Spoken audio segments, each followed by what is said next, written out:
Welcome to the RC Noob Podcast. This is episode 20, and we've got a really awesome show lined up. We always have an awesome show lined up, so, what am I saying? Josh had to travel this week, so he was not able to join in on the excitement and the fun. But I do have a return guest. Mr. Tim Smith was kind enough to join me, and he brought a few friends. He brought his friends Mikey and Mark, and you may have seen one or both of these guys on some of Tim's videos from the crawling stuff or the speedrun expeditions that he's been taking part in. So we had a fun chat, very fun chat. We talked about a few recent topics.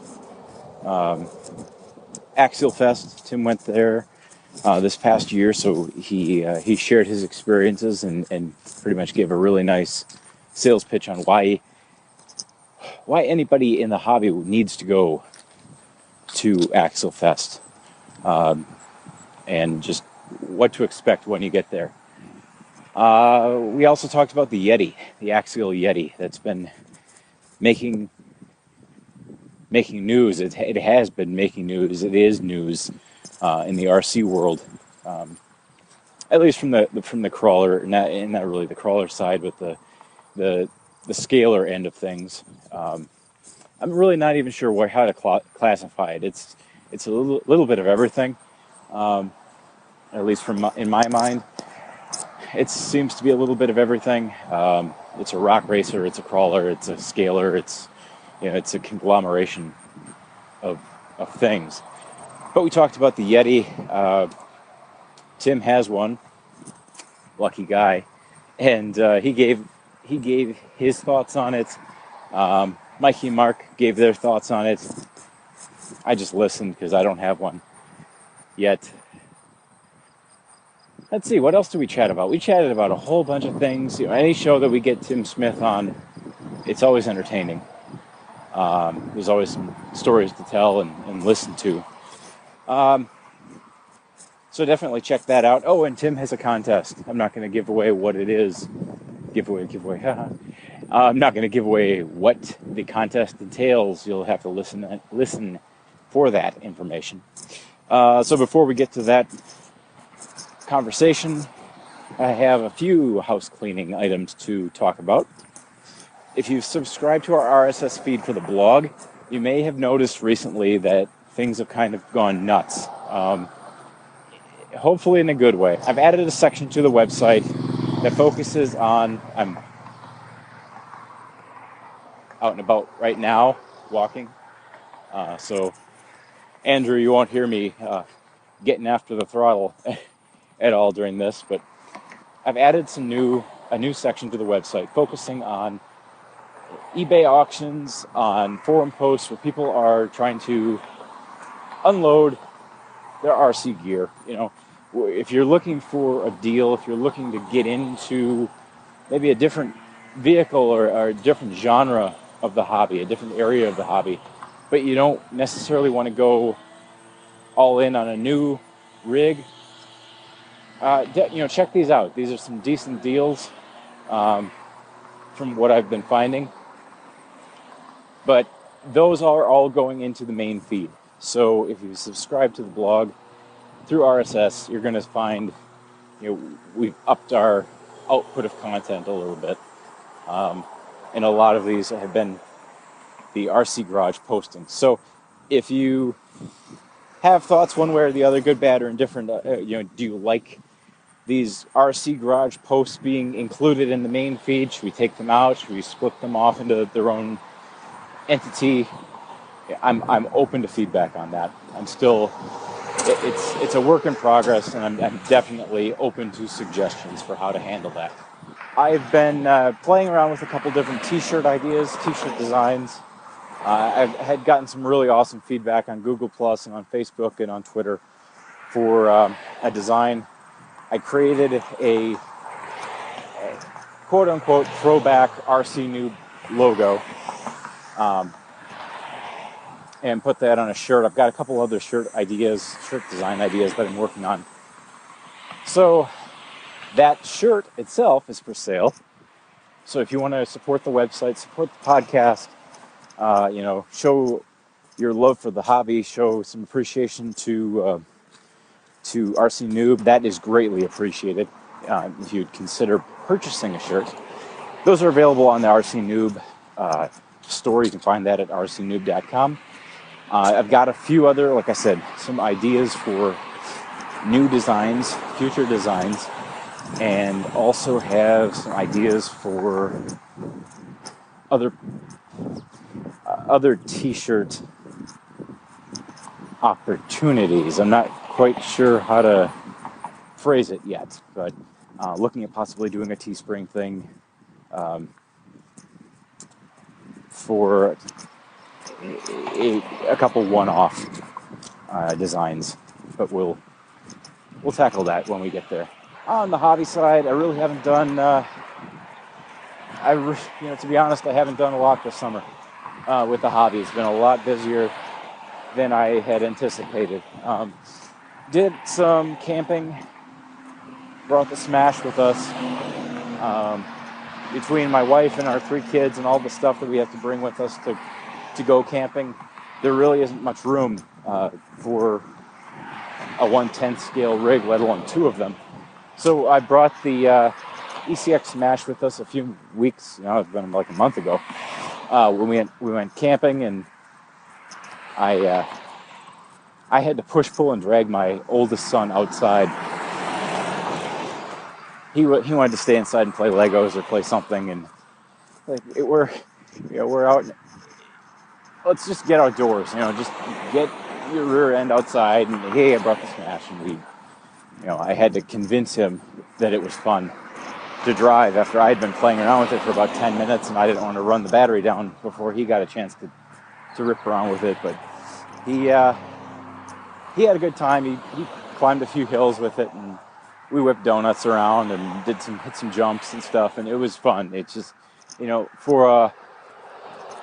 that's just my fun little throw in a bag, bring with you, haul it out whenever the opportunity presents itself. That's our little fun buggy.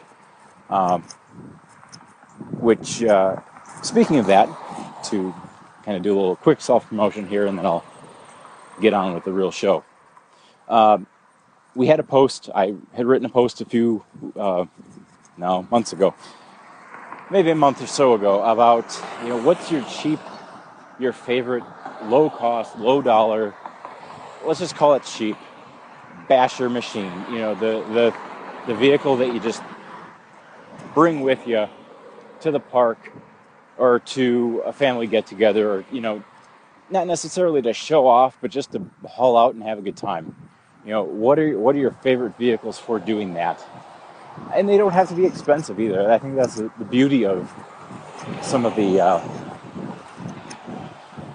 off-brand or non-mainstream brand RC vehicles, is that they're priced at a attractive enough level that you can get into it, and if you bust it up, you don't feel too bad.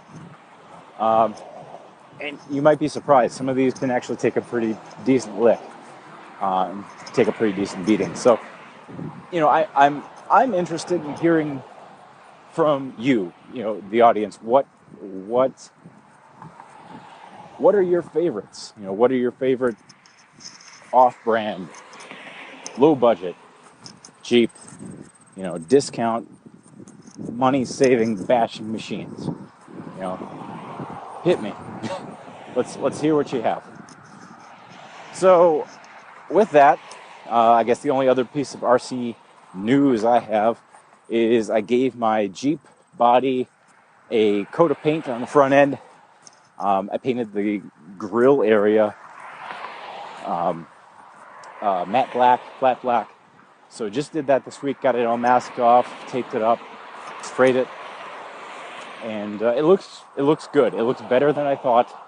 I was a little concerned about my masking ability and what kind of job it would actually present itself with afterwards, but it did a decent job. Had a little bit of overspray on one corner, had a few rough edges. I think I've got those cleaned up, and I'm actually going to run a strip. Right now I've got a strip of 1/8 inch pinstriping decal or tape that's gloss black that I'm running between the painted portion and the stock body. And that doesn't look too bad either, to be honest. I'm looking at getting possibly a 1/16 thickness, something that's just a little bit thinner, to run that across there instead. But for now, I think I'll just stick with the 1/8. That's what I've got. Tonight, I'm going to throw a little heat on it. I've got a few bumps and air bubbles to take out of the tape. So my goal tonight is to get the tape fixed up, get the decals put back on, get the headlight decals back on, the grill decals, and I should be ready to go. So that was a fun little side project for me. I just wanted to do something to make the Jeep my own a little bit more.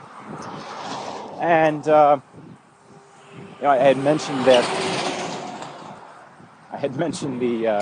throwback RC Noob logo that I had done up. I have a few decals coming my way that are should be perfectly sized and should look really nice on a lighter colored vehicle, hint hint, and we may be giving a few of those away, so definitely stay tuned for that.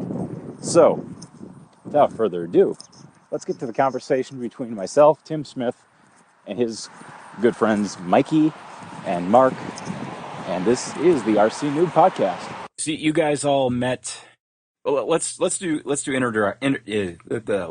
this up. Let's do introductions here. So, you guys met out on a crawling trail, more or less, right? So Tim, we know your story already. Mikey, why don't you introduce yourself and let everybody know a little bit more about who you are and what you do and why you love the hobby? Well, been in the hobby since I was 12 years old, so now we're talking 15 years. Started out racing with T-Maxes back in the day. From T-Maxes, graduated into Nitro A scale, raced that for probably 4 years. Fell out of the racing world, just wasn't into it anymore at the age I was at. Then my buddy Mark, that's actually here with us, got me back into scale trailing, and it's been downhill ever since with running trails almost every weekend, and from that graduated into U4RC racing.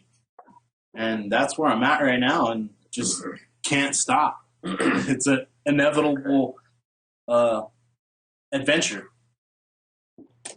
So what kind of rigs do you run right now? Right now I have a Axial Wraith that's fully built, basically. I got people sending me some parts right now from BGR Fabrications, who's going to be helping me out as basically a sponsor. And then I have my SCX that's fully vanquished out. The Bronco, you can see off of all the videos that we post with Tim, it's the orange 73 Bronco that's the only one. Okay. So that's pretty much my background in RC. Okay, cool. Very cool. And Mark, what's your story? Well, I got my first car when I was about 9 years old. It was RC10. And then I just kind of been with it ever since. When I got into high school, I started working at Hobby People over in town here, and I worked there for about 4 years. Do you guys have Hobby People back there, Tim? I don't think so. No.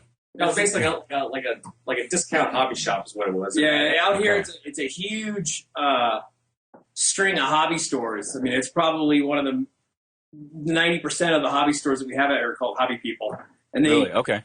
Yeah, they're just kind of a generic, hobby shop in that way. It's mostly all RC. They have some, rocket stuff, but airplanes and cars, right, and a little bit of boat, that's it. So they kind of have a light sprinkling of parts and, that kind of thing. There are, local, really cool hobby shops, but yeah, Hobby People's a pretty big thing out here. So if you're somewhere else, that's what it is.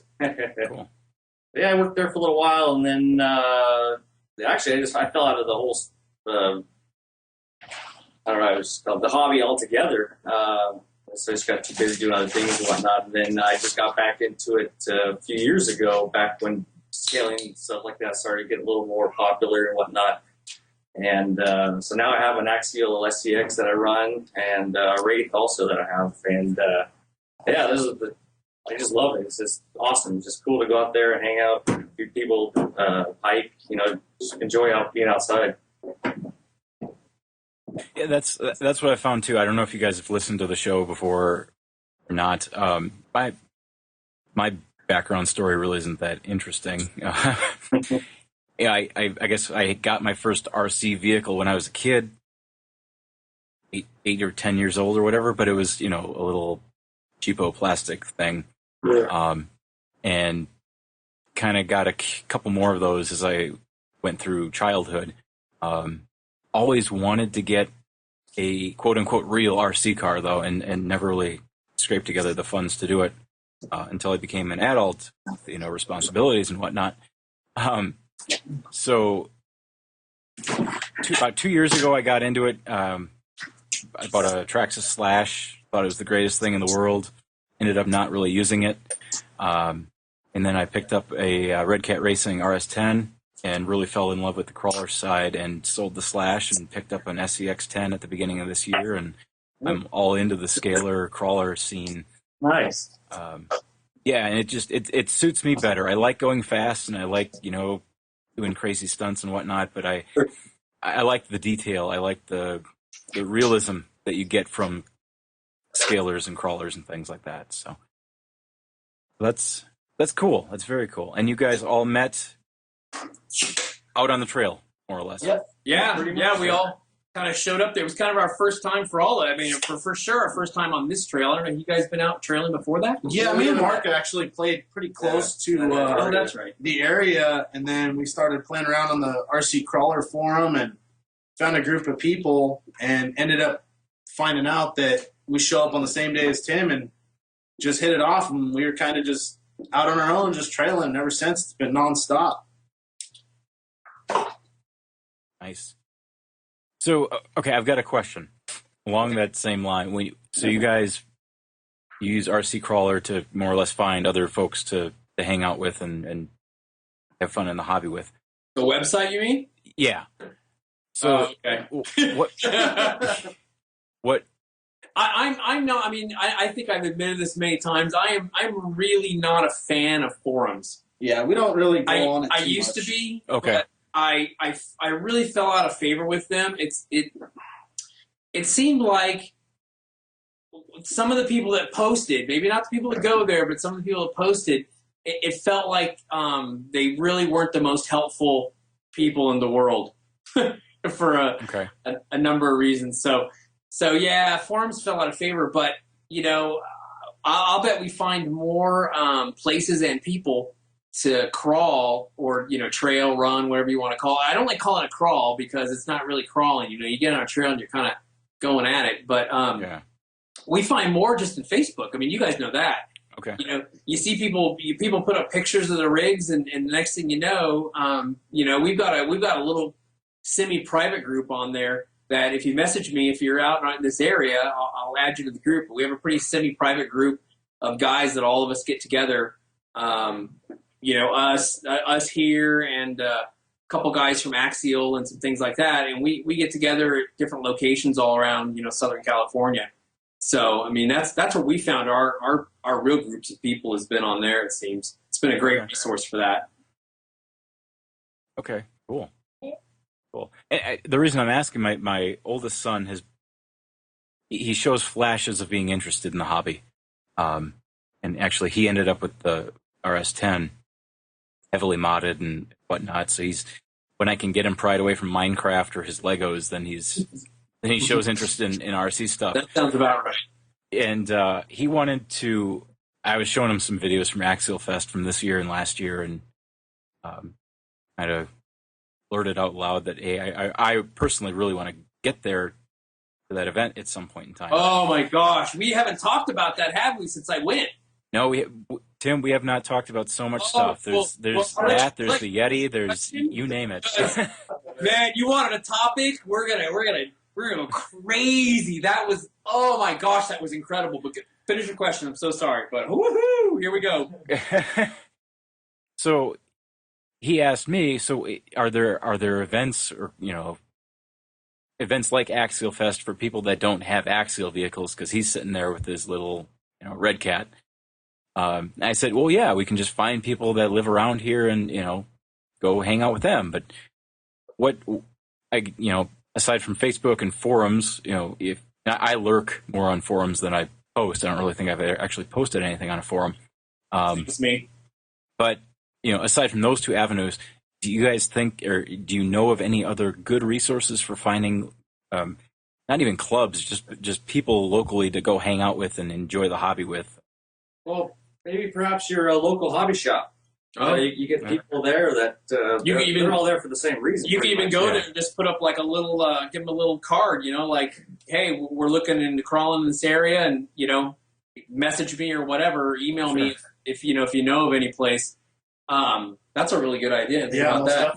Definitely. It seems like too, if you can find that one place around you, where a few guys go, once you get a hold of one person in that group, it's like a vein. You see them travel to the next group, and they tell you about, oh, well, there's, we go up to this place or out to this place on Sundays, and okay, so one Sunday you got there, and then you meet a whole nother, set of folks, and off you go. We did that this weekend. We went up to a place up in the mountains by us, up near Big Bear, and we ended up actually just kind of pulling off the road. We couldn't go where we wanted to go due to some landslides they had, but we pulled off the road and we ended up meeting, oh my gosh, how many people were there? Maybe there was probably 15 or 20? 50 rigs out there. There was, it was unbelievable, so, I know it sounds like, yeah, just go drive around. That's not what I'm saying, but, if you can find one connection out there, those seem to blossom pretty quickly because, everyone's kind of on that same quest. I think that is maybe part of the fun and thrill of trail, running to me is we've been doing that. I hadn't talked to these guys about it, but I was thinking this weekend we would actually just take a pen and, mark a spot on a map that, that we Googled and looked like it might have some rocks or whatever, and head there and just go for it, spend the day checking it out, seeing what we find. That's kind of fun to do too. So it's all in kind of what you want to get out of it, I guess. We just like to get out and do our thing. Sometimes I have more fun, honestly, with just 2 or 3 guys than I do with 15 or 20 because it gets pretty packed up on the trail, and sometimes it's kind of fun just to go out with a couple buddies and do your thing. Yeah. At your own pace, and we are not beyond going for a half hour or so and stopping under a really nice shady tree and sitting around for 20 minutes talking about nothing. Go. Let's keep going. So it's kind of whatever you get out of it. But hey, the one thing you said about Axialfest that I would like to say. I heard the same thing, that at Axialfest, essentially, you had to have an axial vehicle. That was the point of it. Mm-hmm. But I will tell you from experience in being there, my one individual time, I saw plenty of handcrafted and or different manufacturers' vehicles out enjoying themselves, having a great time with everyone else. So really, okay. If you're not going to Axialfest because you don't think you have the right vehicle, please don't do that. That would be a terrible, terrible mistake. Because I think the main objective, I guess, is pretty much just to have everyone go out there and have fun. And I think it started out that way, to be honest with you. I think when they first started doing it, I think it was built around, let's celebrate our company and our cars, and that is what it's all about. But this, Brian Parker, that guy's like a insane superstar monster in building up, G6 and this whole lifestyle, this whole image, and this whole thing. I really, my hat goes off to him because he and I do a lot of the same things in that way, and I really appreciate when I see somebody do it with so much class and so well. I really like the guy. He's a great guy. And I met him for the first time at Axialfest. I never liked him before that, but, even though he picked me up, that was weird. But I told everybody, too, I go, that guy, no matter what, he's not picking me up. I'm not a baby. And like 5 minutes later, I'm in this guy's arms, and I'm like, dude, what are you doing? Why are you holding me? But I think you know, going to Axialfest this year and talking with Rodney and these guys, you know, these are the guys that run Axial and Jeff Johns. Axialfest has really blossomed into this very family-oriented event. I mean, you go there and there's, you know, 500 people camping, and it's all motorhomes and wives and kids and dogs and everybody there. And, you know, it's this 5 days, this 4 or 5 days of just pure RC mecca. You know, that's all there is. That's all everyone's doing. You do a lot of it. I mean, you have 1 hour breaks, and then you're back at it again for 4 or 5 hours, you know, all the way up till about midnight. I mean, it's intense, but I'll tell you, I've been to a lot of, you know, big name or substantial events in 20 plus years of RC. But I'll tell you right now, I have never been to anything like that event. Nothing was as enjoyable, had as many people that were involved in it, you know, having a good time, such a wide array of people. Yeah, it's fantastic. So definitely, I mean, if that is on, I mean, you know, on all the things you do in RC, you know, that I mean, to me, that is the bucket list. I mean, that just has to be checked off. You just haven't done RC till you've done that, and I'm really glad I did it this last year. It is on my list, definitely. So my son will be happy to hear that. So he was getting a kick out of the homemade rafts and things that people were building. Yeah, the rafts are crazy. That's the craziest part. And there was guys that built them that I don't even think they had cars. I think they just built came down there and ferried people all day because that's what they wanted to do. Like, that was kind of the atmosphere of it, though, you know? Like, if that's what you're into, dude, you can hang on the shore all day long and drive people back and forth. They'd be nothing but thankful for it. And, you know, it was really fun. One guy had a boat, like an airboat with a big prop on the back. Oh, wow. It was so powerful that he barely hit the throttle and it just about threw you to the other side of the shore. It was awesome.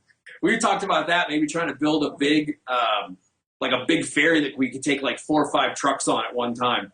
But, you know, you got to figure out what you're there for, because that's the one thing about Axialfest is, one, is it will test your rig beyond. I mean, I really thought I tested my rig. I mean, I run my rig 8 hours straight. You know, you think, oh, I've tested it. But man, that is an intense few days of running your car, you know, physically on the car. But I mean, you're going for such long periods of time, and the terrain. I guess Parker gets there like a week before and actually walks all through the hills there up in Donner, up in near Lake Tahoe, where this happens. And he lays out 4 different courses that are about 500. I believe they're all 500 gates each, and they're right around 5 miles each.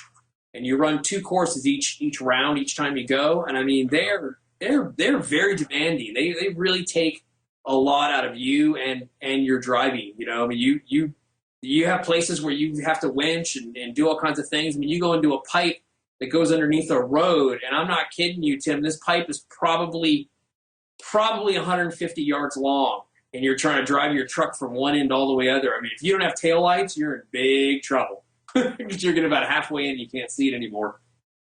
I'm just wiping a single tear away from my my eye. That sounds beautiful.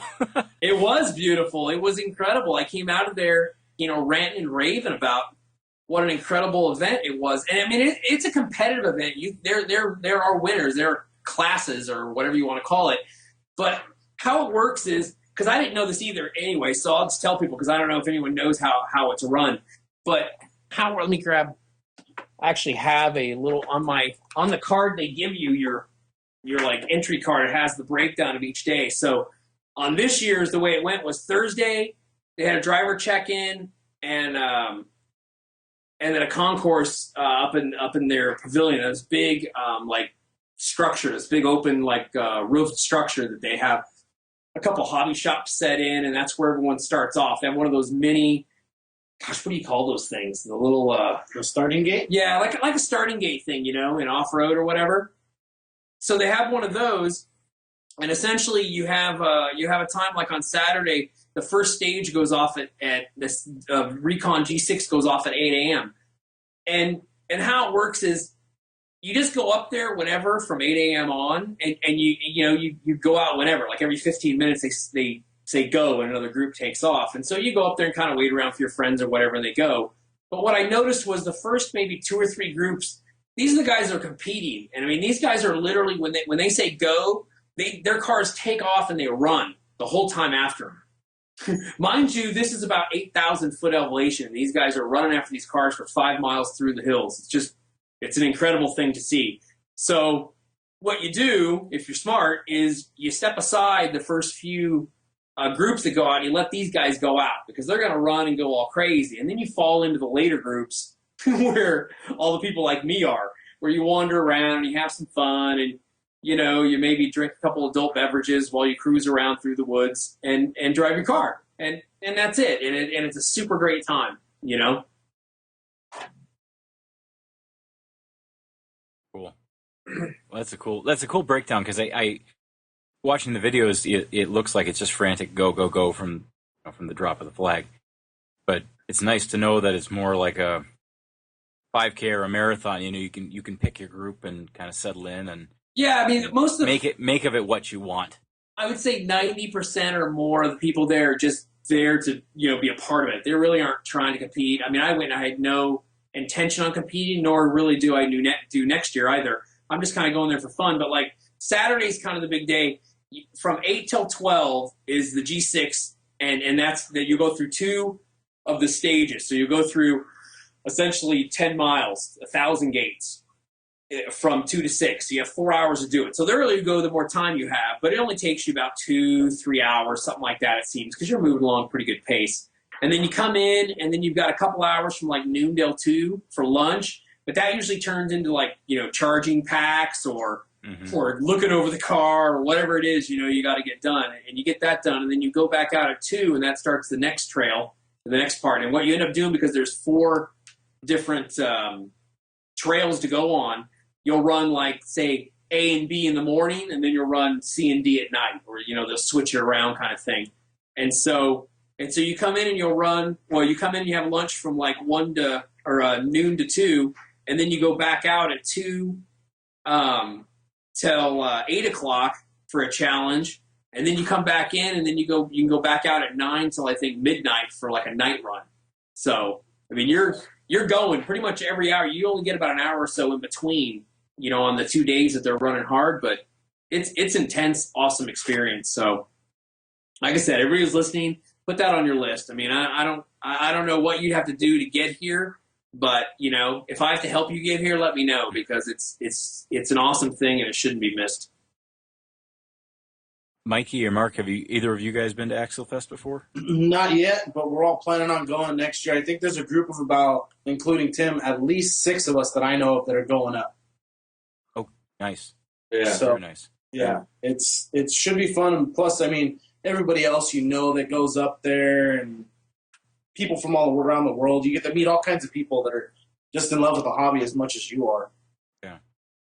That was a really cool thing, because I got to meet a lot of people on my Facebook that are in other states, you know, or that they're a long ways away that I never get a chance to meet. And, you know, they came for Axialfest. You get to see a lot of people, meet a lot of people. It's really incredible time. Like I said, this campground, I believe, is like a little over 500 spots, campsites large, and it was full, completely full.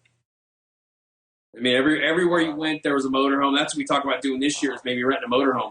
Me being silly and not knowing what I was doing, I drove my truck up there and slept in the back of my truck.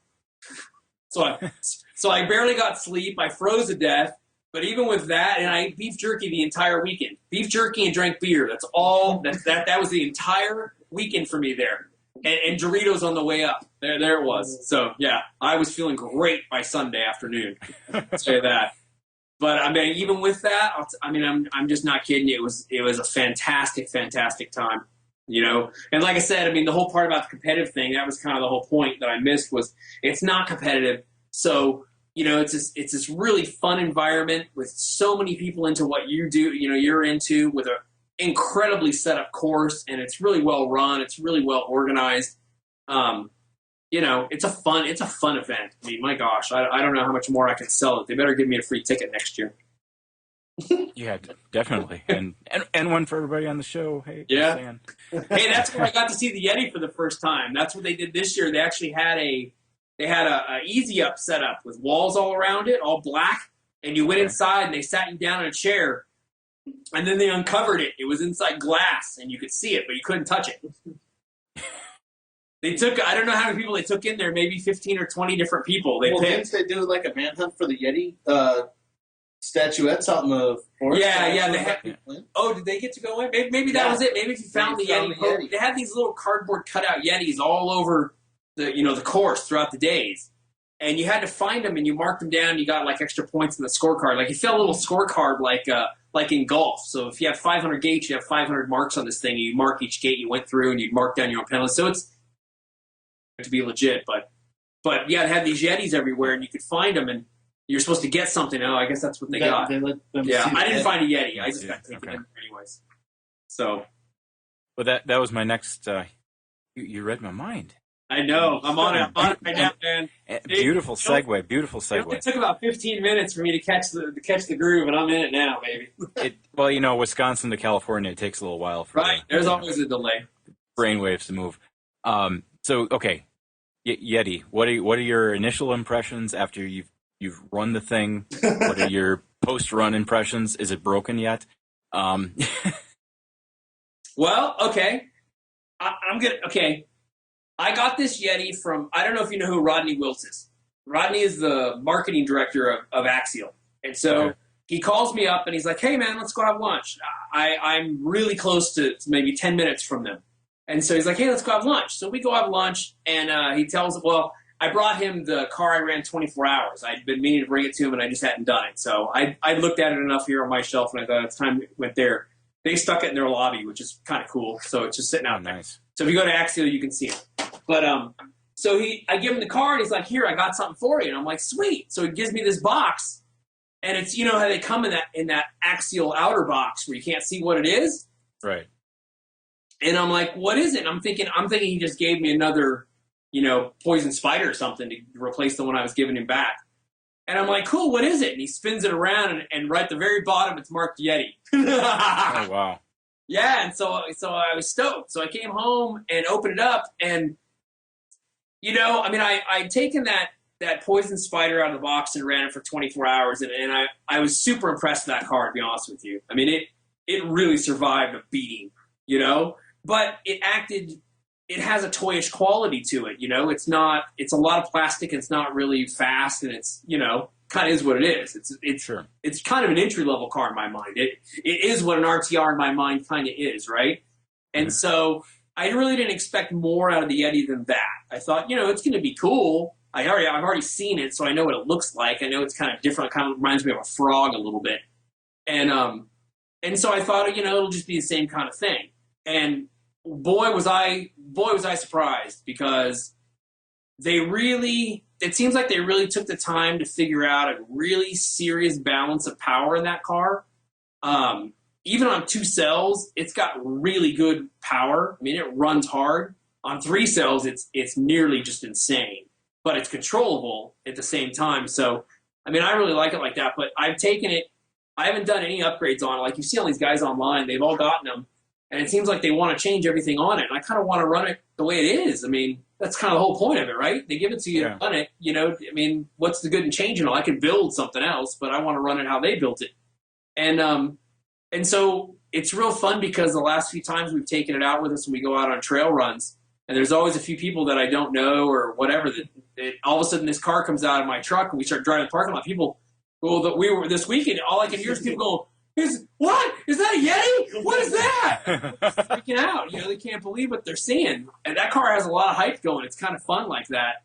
But everywhere I take it, I let anybody who wants to drive it. And I'll tell you, every person says the same thing. They're really shocked at how fast it is and how well it performs and corners. There's a big rock hill that we drive at over here. And my Wraith, which is set up to rock race, so it's pretty aggressive Wraith. It's got a lot of upgrades on it. It struggles to get up this hill, and the Yeti drives right up like it's nothing. I mean, it's shocking how well it runs. But that's my point of view, and I'm the guy who got it given him for free. So, take that with however you want to take it.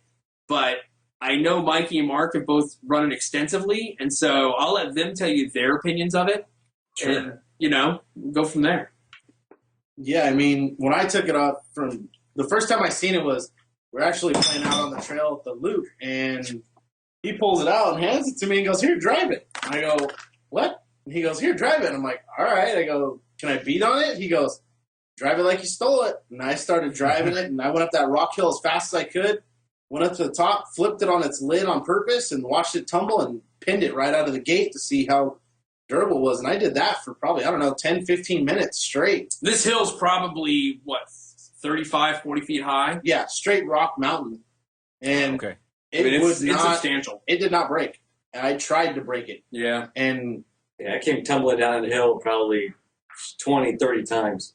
yeah, From the top all the way down. We beat, I mean, you can go to my Facebook page and see some videos of it back in there, but I mean, yeah, we beat the poop out of that thing. The only thing that's really broken on it, I don't know if you want to call this broken, was I had there's a pin that holds the front drive shaft coupling in, and that came unscrewed and fell out. So, you know, I should have Loctited it and glued everything in and checked them all, but I didn't. Now, we did go out last weekend, I think it was, the weekend before that, and we were doing some recording for some Max Amps Minute videos. And we took the Yeti out there, and I was doing some really big jumps, like bicycle motocross jumps, and blew a gear out of the servo, which wasn't really to be expected because when I opened it up, it was all steel gears except for one. And guess which gear broke? So I went in and pulled the servo out and just put in a servo of mine, and I shouldn't have that problem anymore. So I mean, there's the short list, honestly, of parts that have broken on it. Right? Is there anything else that's broken? No, nothing else is broken on. I mean, nothing's physically broken. And I'll tell you, we've tumbled that thing, you know, wheel onto wheel 25 times down hills. I mean, I'll be honest with you. I don't think I own another RC car that I purposely beat on like we have that one and survived. I mean, there's just no way. I mean, it's really an impressive RC car for an RTR. I mean, the kit will be mind blowing. I mean, if they build a kit, you know, because the kit has all the metal stuff on it, it'll be mind blowing. I mean, I'm hoping, I don't know when it is. There's a U4RC rock race, I think, in a couple of weeks. It's next weekend. Next weekend. So I'm going to take it out and actually rock race it, and we're going to see what it does. I mean, still stock. I'm not going to change a thing on it. Not motor, not anything. We're just running it, man, the way she came. So it's got all plastic links and everything? Yeah, absolutely. Okay. It steers really well. I mean, the linkage and everything is pretty stiff. It's not like on the Poison, I noticed, the Poison Spider, you could almost grab both wheels and turn them all the way in. You know, the linkage would just fold up and then spring back. It was, you know, so soft and springy. This one's a little more, maybe they put a little more carbon fiber or graphite rather into the mold, you know, when they shot it, because it seems a little stiffer, everything. So I like it like that. And I mean, I'm running, Max Amps has a 6500 3-cell pack that fits absolutely perfectly into that car. I mean, it's made for it. And I'm running that, and I mean, yeah, the car has incredible power. I mean, just absolutely insane, incredible power. And it even comes with aluminum shocks. Yeah, the shock bodies are all aluminum, and I'm sure you guys kind of nice. that stuff. I mean, it's a really well made car. And we dumped it. I got it all muddy driving it around when we were doing the jumps the other day, and so I came home with it, and I just took it out of my front yard and took my hose, took off the body, and just started spraying it off with my hose. Washed all the mud out of it and shook it around, let it dry, and it was fine. Wow. That's impressive too. You know, I know that Jerry Elephants, you can find him on my Facebook. He's the guy who runs U4RC.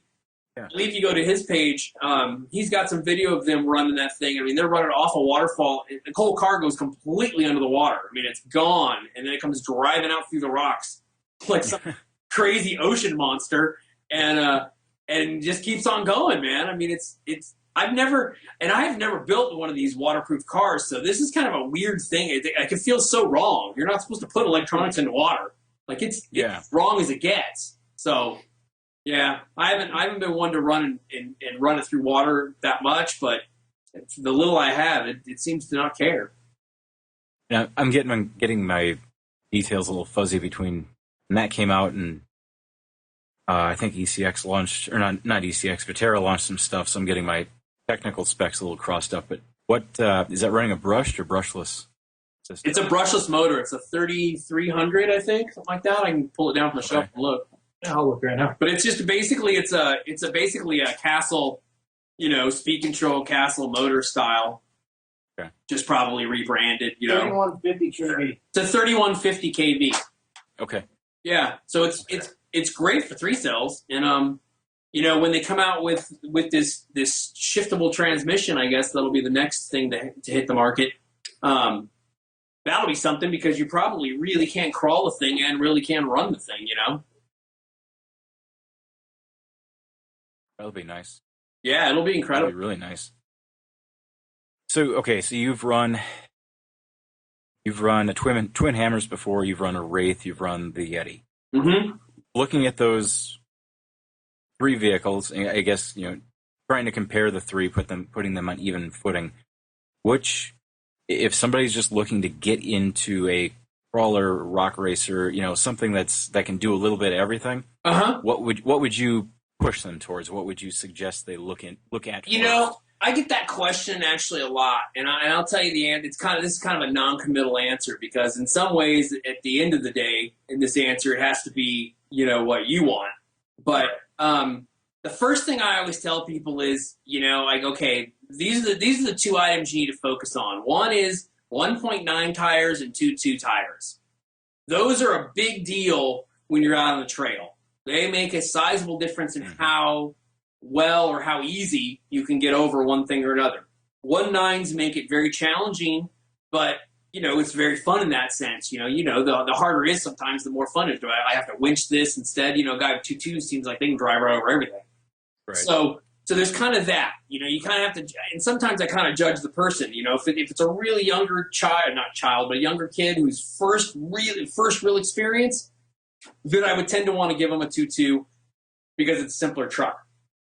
Then usually what I tell people is go to the Axial website, look at all the vehicles on there that are the trail stuff. I mean, take the crawler. There's only one crawler I think left on that site. Take that one out of the mix. Look at everything and tell me, what do you think is the coolest? What do you look at that you like? That looks cool to you, because 90% of the appeal to me in RC cars, and I have to tell you this, I mean, 90% of the appeal is just that. What are your eyes telling you about that car? If it's ugly and you don't like it, it's never going to be the car you want. So even if it's hard to deal with, but you love how it looks, somehow you overcome it. Guys in RC drag racing used to always come out and they want to run pro stock cars or funny cars, and it's the hardest car to drive. I mean, it's just the hardest. Shorter the wheelbase, the harder it gets. I mean, it's just how it works.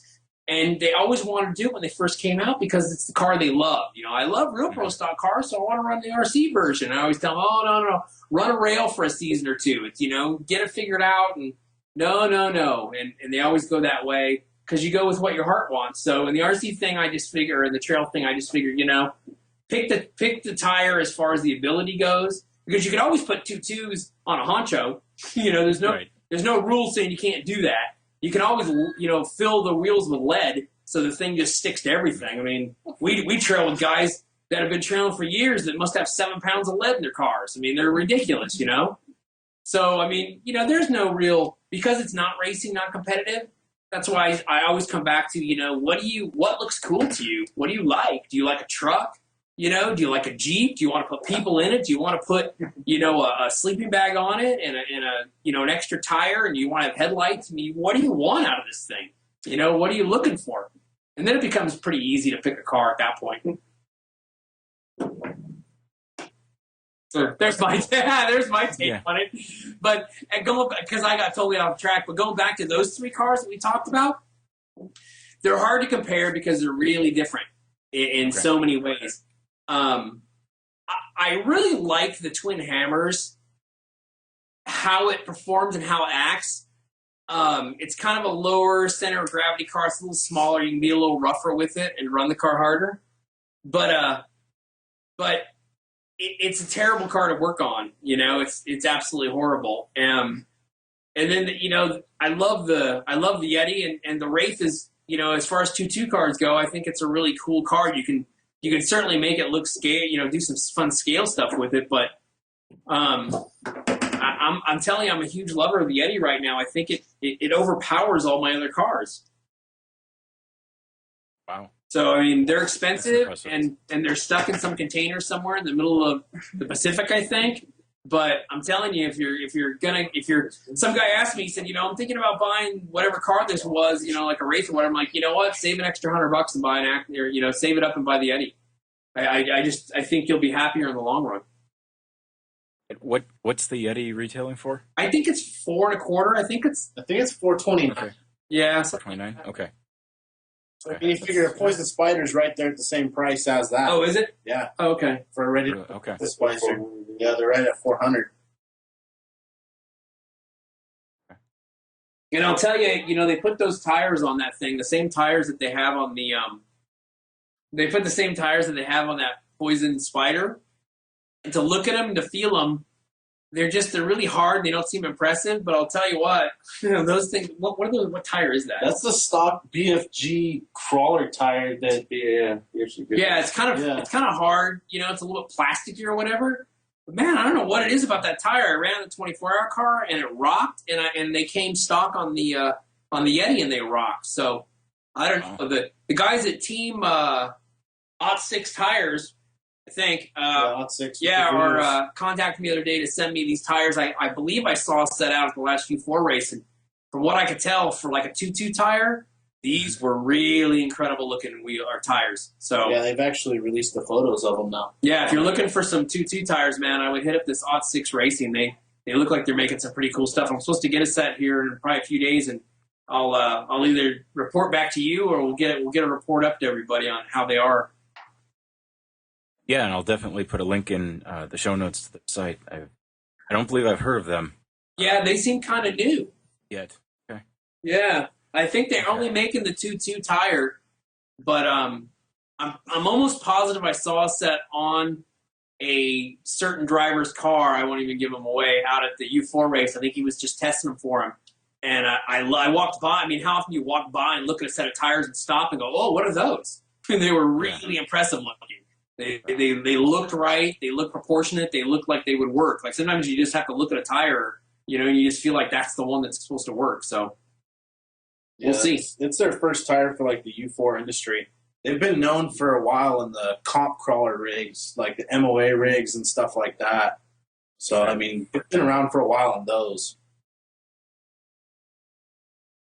See, that's why I brought other people, because they know all the answers and I don't. Yeah. It's always good to have backup. Always good That's to have right. backup. That's right. Otherwise, you just get stuck with my lies. And then you don't even know what happened.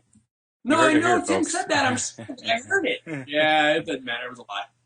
It's on the internet. It's true. Well, it's not a lie if I believe I'm telling the truth. So Oh, that's right. I'm just dim-witted. How's that? So let's see. We talked about Axialfest. We talked about the Yeti. Two things I kind of hate you for a little bit. Yeah. If you're closer, man, you'd be in your head right now. Yeah, I know. Just you just reach out and grab it. Yeah, I was so for Axialfest, and you went.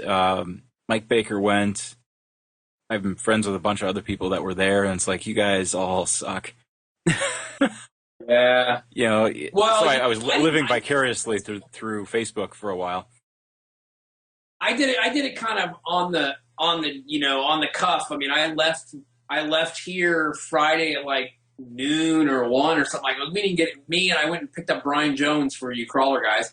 I picked him up and we drove up together, and we didn't even get there until like 11:30, 12. It's like 8.5 hours from my house. We drove all the way up there. We ran our cars all day Saturday, and then Sunday morning we left. So I mean, we just came in and went. Next year we're going up, like on Monday or Tuesday of that week, and stay the whole week and really enjoy ourselves, have a good time.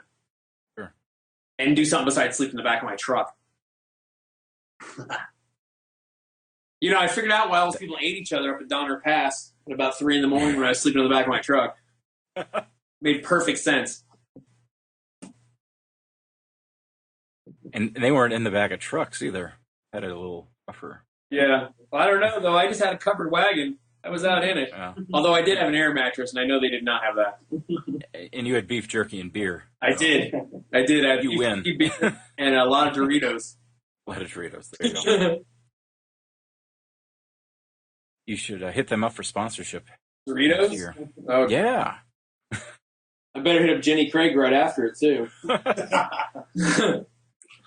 Whatever you have to do. Hey, if I got any sponsor, it would be an ice cream sponsor. Oh, my gosh. Nothing in life would be grander than having an ice cream sponsor. That'd be fantastic. Be super fantastic. Hey, you know what I was thinking of the other day? I got one for you. I was thinking this. I think I actually posted this. Was, for some reason, I was thinking, you know, if I was sitting in my garage like right now, and there was a guy just like me on the other side of the earth, and we were both holding a piece of bread, and we both dropped it at the same time, the earth would be a sandwich for that, like, second. See? That's true. Yeah. So there you got that. So the only thing we didn't talk about was we didn't talk about speedrun cars. Yeah, well, that's right. You did that. You did a little bit of that too. Yeah, we did very little of that. Now, Too busy. I think it should be duly noted, and you can edit this out if you want, that I did bring this topic up when I could have conveniently let it go by. But, you know, we have to all deal with our troubles in life. So You're facing, facing your fears and yeah. all that other stuff. Yeah. Yeah, so things didn't go too well. No, it didn't go good, and you know, we'll cut to the chase. We tried some things, and I to be honest with you, I don't know what happened. The car just started moving off the track about maybe 1,000 feet before the timing trap. That was less than that. Less than that, maybe. Yeah, it started turning to the right, and I couldn't bring it back. It was like I had no steering at all. The car just took off, but it went off the track. It dug its nose in. It flew around. It hit Mikey in the foot. It hit his foot so bad, dude. I mean, his foot was, it was so black and blue and disgusting the next day. It was unbelievable. It was unbelievable how hard it hit his foot. It tore. He has a pair of leather etnies, and it tore the shoe in half when it hit his foot. That's how hard it hit it. It ripped the sock. It just tore it. It shredded the sock right off his foot. So it was just naked. It was incredible. Yeah, it was. And little does anyone know, when that happened, I jumped down off the ladder in the back of my truck and dislocated my hip. Oh, geez. So I'm trying to get in my truck to get down to him. I can barely move and walk. I think I'm going to throw up because I'm going to, from the pain, I'm going to pass out. I'm trying to get down to, like, it was just, it couldn't have gone as wrong as it did. Like, it just went as wrong as it could go. So it was a horrible, horrible day. But we did manage to get out of there, and we did go and have barbecue because that's tradition, even in pain and everything else. And so the fallout of that is that I came out of that deciding that I've always kind of built my cars off of dragsters that already exist to some extent. And so I finally decided, it's time just to really try to build whatever my mind wants to build for this car, and what do I think I need. And so I've come up with an entirely new design. It moves the motor to the middle of the car, it uses belts and some other stuff. Well, not really other stuff, just belts. But it allows me to have a huge ability to adjust weight in the car, something I didn't have in the other cars. Essentially, all the weight just went in the nose of the car. I mean, that's just how the cars were built. All the electronics were on the back. All the weight was in the front. I mean, they're drag cars. And that works, but it seems like once you get to about 150 or so, I don't know what happens, to be honest with you. I'm not sure what's going on, but the cars just become completely unmanageable. And they may just start creating so much downforce in the nose with the weight that they're just breaking the front kingpins off of the wheel. I really don't know at this point. So I've kind of abandoned that. So I'm building my own brand new car, and it'll be most likely it'll just be a two-wheel. Well, not most likely. It's going to be two-wheel drive. I'm sticking with that. I mean, four-wheel drive is easier, but I think you lose too much power in the whole power scheme of it. So I'm sticking with two-wheel drive, and I'm changing the front end from dual, like dragster front end, to a single enclosed wheel, kind of like that green and silver car I've taken some photos of. Sure. Okay. I built that car, that single wheel car, back in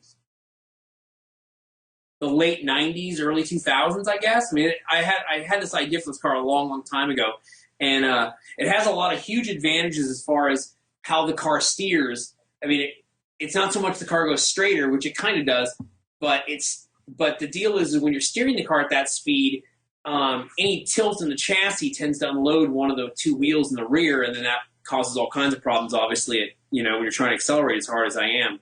And with a single wheel, it sort of just repositions the nose and never really puts any tilt or lean into the chassis. So I've always liked that style. I just never built a car with it because it's kind of complex in the front, but it's going to allow me to have more suspension and some other things. So I don't know when I want to get back out to run, to be honest with you.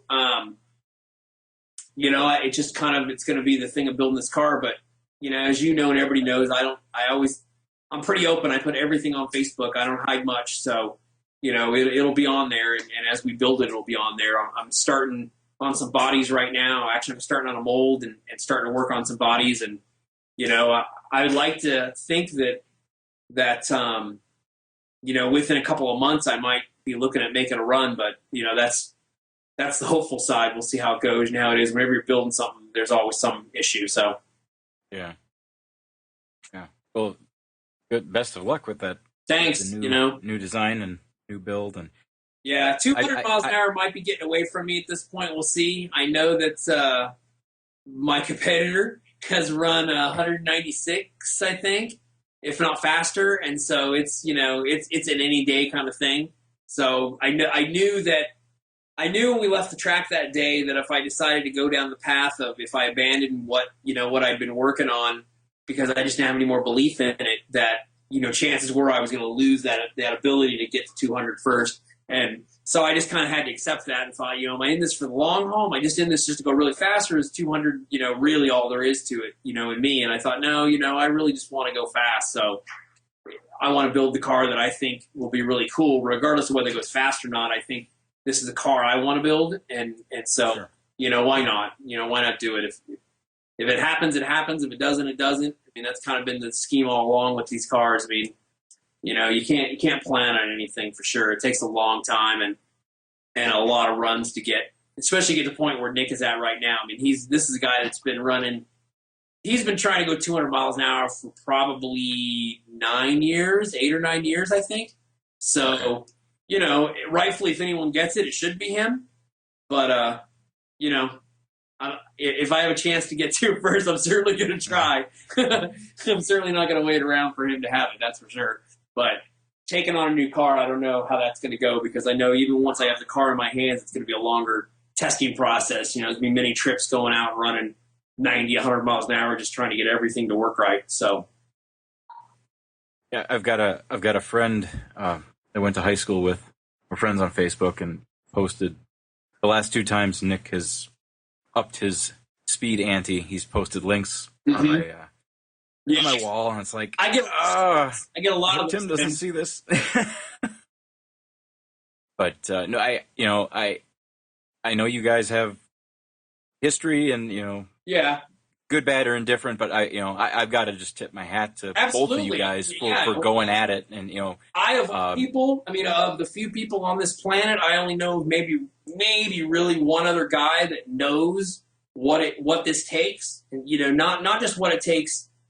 Build wise, but what it takes mentally. I mean, you just don't think that, when you think about driving, you think, well, you're only up there for a few seconds, but man, it's every day, all the time. It doesn't stop. You're trying to do something that nobody has done and nobody can do. I mean, people have tried, and you just fail miserably. So absolutely. I mean, I have more than tip my hat. I mean, you have to bow to a guy that can run these kinds of speeds, and he's certainly got his car now, or this new car that he's running. Since he left Associated, he built his own car, and he certainly got what he wanted out of it, because this car has been the most consistent, fastest RC car ever. I mean, he's probably got 20 or 30 runs, 170 and above. I mean, that's an incredible feat. So, wow.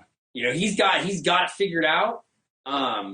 Only being 4 miles an hour off, I think he can squeeze enough power to get there. If he was a little more, I might wonder, because I know he's really close to the top of his power at this point. I mean, we're all running the same power, so I know where he's at with it, and he's really close to the edge of it.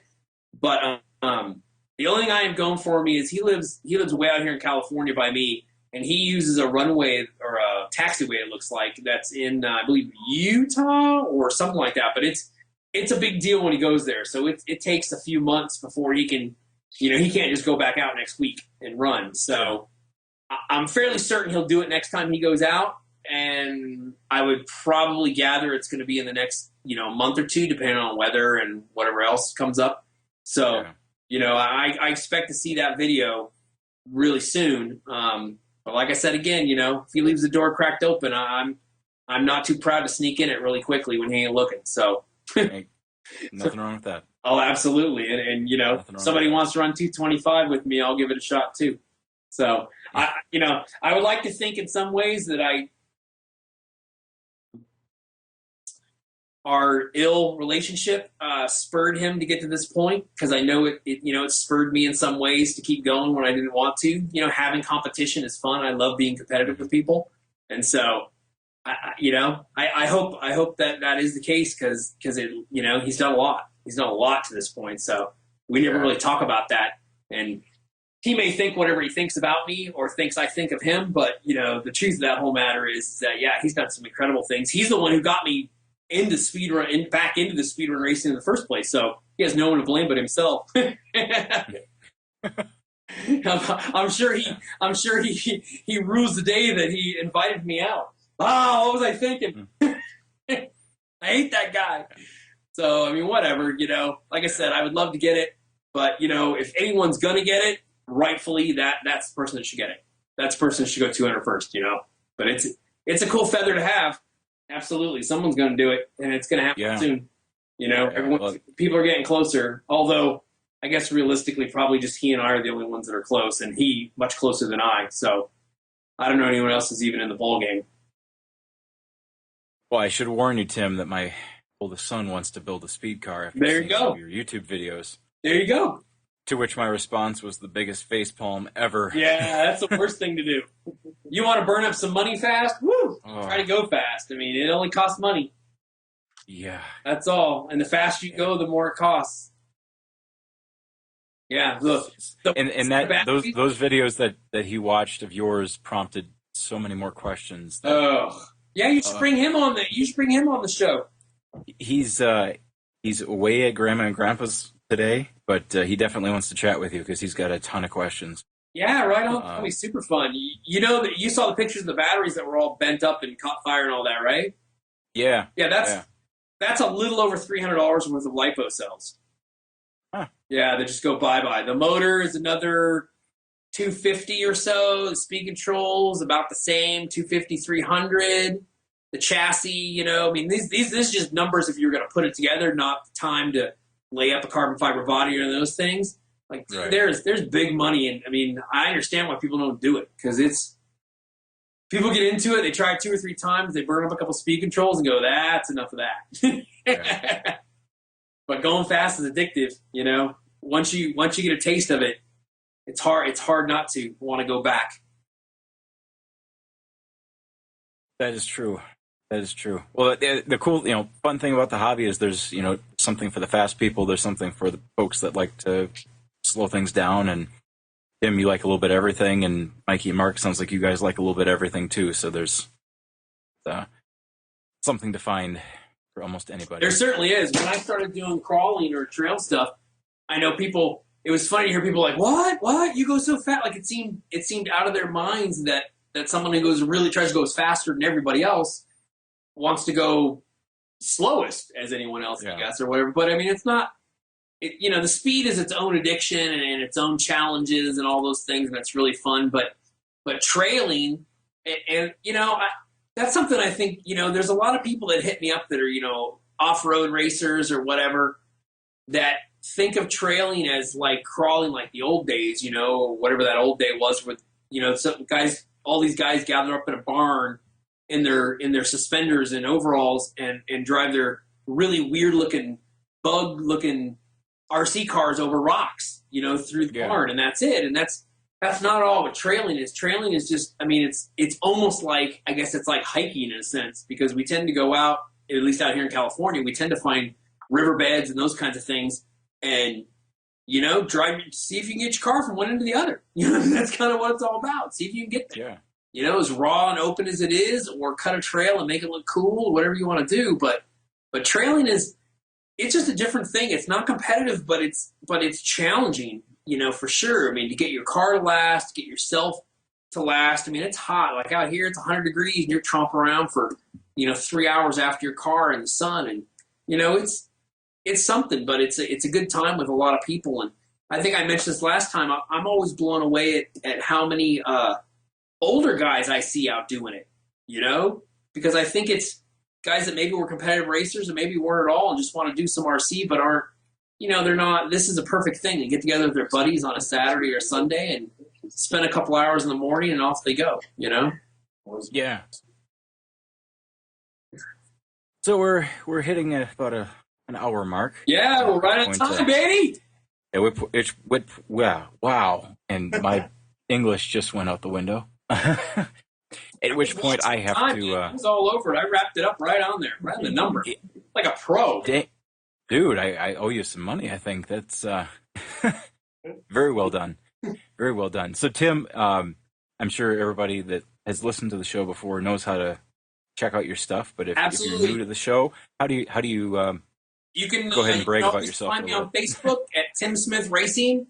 You can find me at Tim Smith on Facebook. I have a fan page and like a regular, you know, like I guess you call it personal page, the Tim Smith Racing page, but it's really my racing page. I don't put a lot of personal up there other than my haircuts and things like that. But I try to keep stuff up there all the time. You see what we're doing. You see where we're going. You can always contact me through there. You can also go to my website, timsmithracing.com. You can find me on Instagram. You can find me on Twitter. You can find me on Google. Just put in Tim Smith Racing. You can find me. You can find Mikey on Facebook too. Like we said, Mark, he hates the internet. He hates everybody that's on the internet. So he doesn't participate whatsoever. Hey, you know what I do want to mention real quick?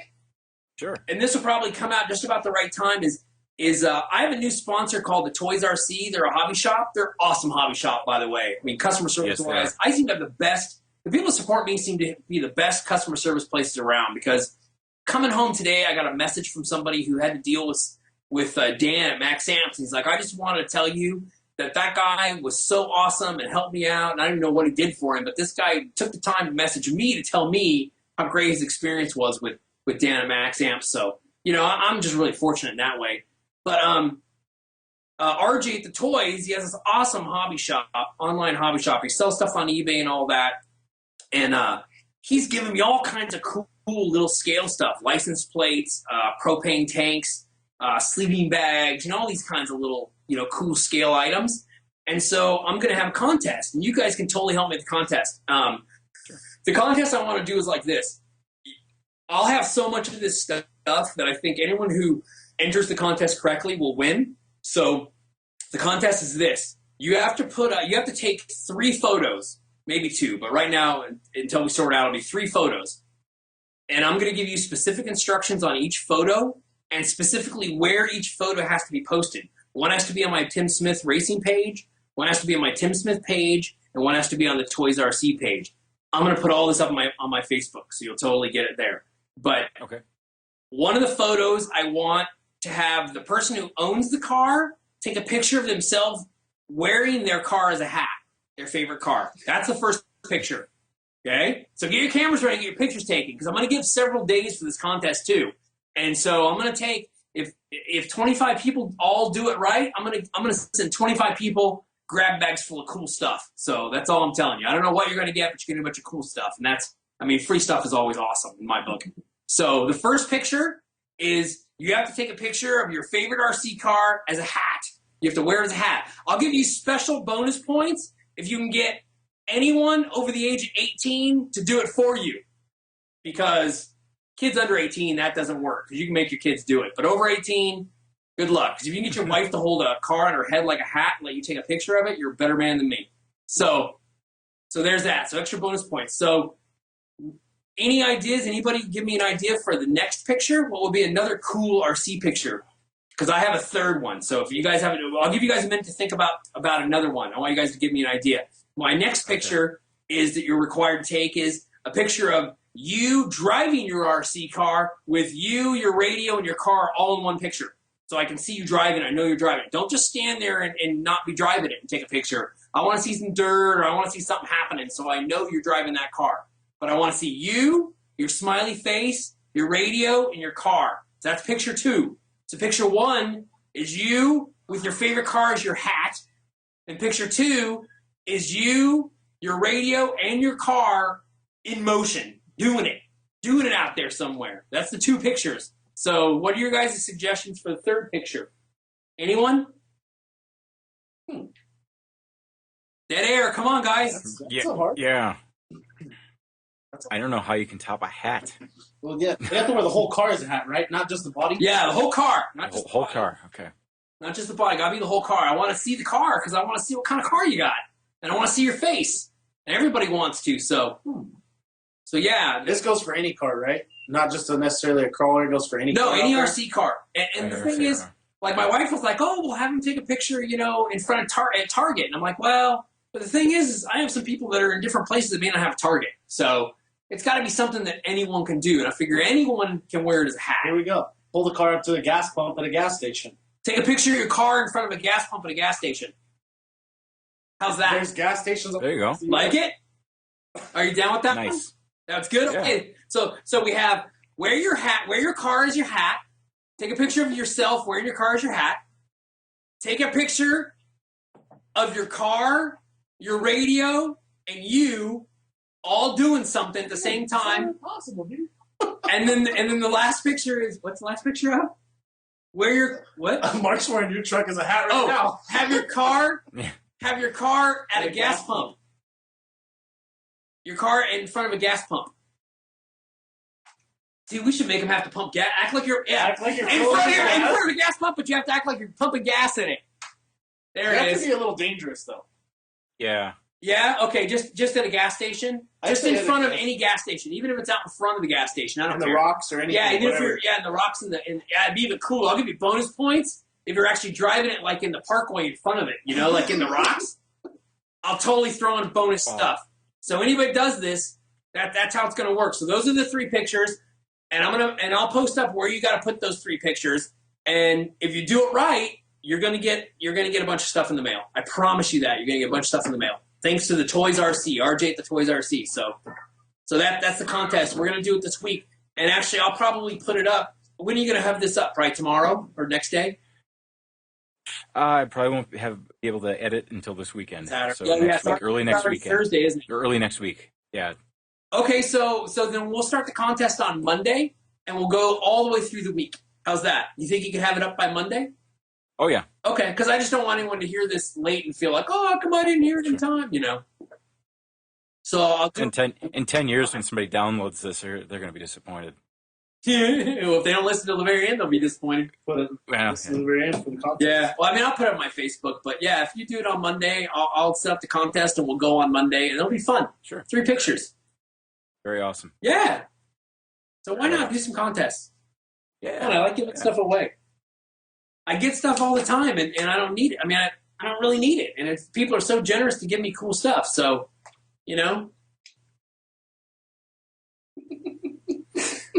This is going to be interesting. I can't wait to see some of this stuff. We already have our first candidate right here. They're in here taking pictures with cars on their heads. But it doesn't count because they're taking pictures of my cars on their heads. There you go. My cars don't count, although the Yeti is your favorite car, so that does work. If you take a picture of the Yeti on your head, no matter whose it is, that's And your no favorite car. photoshopping. Yeah, no photoshopping. No photoshopping. Okay. On your head. I feel really bad All right. for anybody who's a fan of mine that drives only quarter scale cars. That's all I'm saying. Oh, God. I didn't take that into account, did I? Okay, if you have a quarter scale car, just the body will work. So that's it. So that's my contest. All right. Very cool. All right? Very, very cool. All right. Well, thank you, Tim, as always, for joining me. And thanks to Mikey and Mark, you guys. Hey, no problem. Really nice to meet you. Thank you. Anytime you're hanging out with Tim and we're doing a show, you're more than welcome to join in. Thank you. So with that, thanks again for listening to the RC Noob Podcast.